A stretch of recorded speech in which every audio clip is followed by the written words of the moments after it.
Alors maintenant, on va faire un point sur jet. Le point sur jet, vous pouvez vous fier un peu à la grosseur, en termes de grosseur, là, à ce que vous avez fait pour le point de recouvrement. C'est habituellement des points qui sont assez semblables en termes de taille.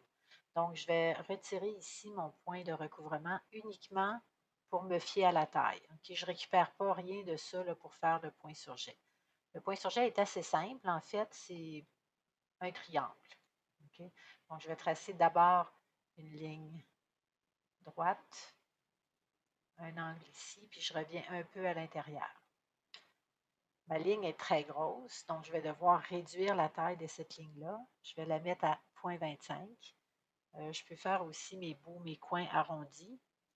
Et là, je vais regarder si j'ai fait la bonne taille. Je l'ai peut-être fait un petit peu long. Oui, je l'ai fait un peu long, donc je vais le réduire ici pour que ce soit à peu près la taille, là, comme je vous dis, du point de recouvrement. Une fois que ça c'est fait, il me reste à faire la tuile. Ce que je veux, c'est que la tuile passe sur le bord rectiligne ici. Donc, j'utilise l'outil rectangle. Je vais tracer un rectangle. Je vais placer mon centre, le centre de mon rectangle, vraiment sur la ligne qui est horizontale. J'enlève ici la couleur de remplissage, couleur contour, et je place ça en dessous. Super important pour que l'ordinateur comprenne que c'est bien une tuile. Je sélectionne les deux objets, clique et glisse à l'intérieur ici.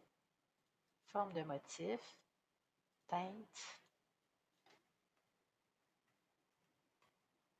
surjet. Je vais enlever les coins puisqu'on ne fait pas vraiment de coins avec le surjet. Et ici, j'applique ça sur un tracé.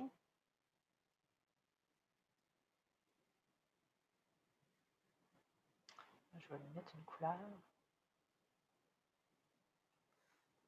Donc, si j'applique mon surjet,